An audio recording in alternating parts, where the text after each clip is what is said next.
Okay, let me premise this by we're outside because it is a beautiful day. And totem to goody goodies. So, excuse any background noise. Um, it gets kind of loud here.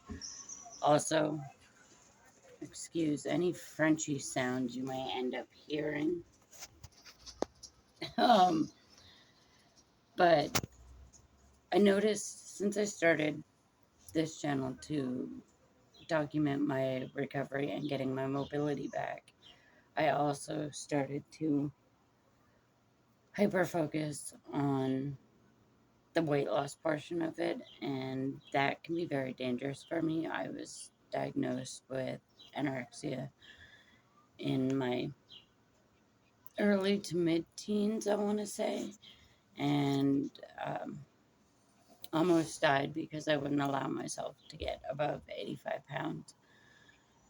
And so it started to trigger a lot of body dysmorphia and anorexic issues. So for now, the main focus of my channel has to be solely getting my mobility back. And once I've gained my mobility back, hopefully along the way I lose a little bit of weight and then can continue that portion of my channel at a later date. But for right now, I need to focus solely on getting my mobility back. I'm waiting for um, confirmation from the doctor on whether or not surgery is an option to fix the nerve damage in my spine or if it's permanent. I hope that you guys will still follow my journey. I would still love for you to be a part of it. The fact that everybody has been so supportive and um, cheering me on has really given me the motivation to feel like I can do this and get up and walk and move and do something every day. So I'm hoping you guys stick around. To lighten the mood, though, I did ask you guys in my community tab to ask me a few questions, a couple that I would like to answer in this video, and I will answer the rest of them in another video. But a couple that I wanted to touch on right now is one of them was what's it like caring for an animal as a wheelchair user? Technically, I currently have two dogs, a foster rescue Frenchie and my service trained Pomchi. Give me 1 second, Mama. Forward. Good girl. Can you come here? I want to pick you up and show you to the peoples. Come here. Are you ready? Oh, big girl. This one right here has been with me for 10 years. I was fostering her mom, and when the rescue took her in, she was supposed to be spayed, and then she had good times with another little dog, and then we ended up with four little puppies. So apparently, she wasn't spayed. Okay, down you go. I've had her since before I ended up in the chair full time. Um, so she's used to the chair and used to it being around. So her, it's really easy.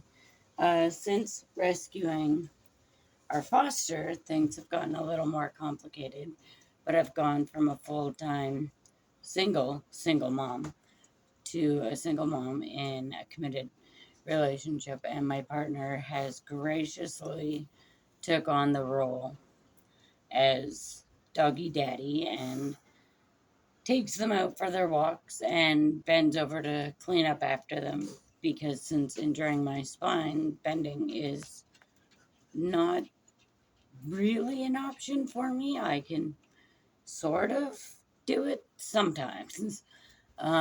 It just looks really funny and hurts really bad. Um, so that's that question. As for the other question that I felt was a good one to touch on today, do people treat me differently because of the wheelchair. I either get people who think it's absolutely amazing that I've gone out somewhere because I'm in a wheelchair. I don't understand how they think that life can stop because you end up in a wheelchair. But it's the cards I was dealt, it's what I do. Or I get the people that just absolutely refuse to see me. My partner and I will be walking through the mall, and somebody will literally step over top of myself and the wheelchair, then look at my partner and go, "Oh, sorry, I didn't see you." And I'm like, what about me? Hi, yeah, me, the person you stepped over. I exist too. So that's been a bit of an adjustment. Or most recently, my partner and I were on the bus, and there was, you have to fold up the front seats on either side of the aisle to back the wheelchair in. And on some of the buses, one of the seats is still able to fold down while the wheelchair is in place. On some of them, it's not. On these buses, they happen to not have the free floating seat. And so this guy gets on, and on one side of the bus, there's a woman with a stroller and a baby. And on the other side of the bus, there's me. And this guy gets on and makes a super disgusted noise about wanting to sit in the front seats, and then proceeds to go to two seats behind me and complains to the woman he sits beside that I am taking up the best 6 seats on the bus. And I was like, yeah, that's why, 100%. I injured my spine so that I could steal your favorite seat on the bus. 100%, sir. If you want my pain, I will switch. You can take my pain and my wheelchair and have your favorite spot on the bus. I'll go sit back there at the back of the bus.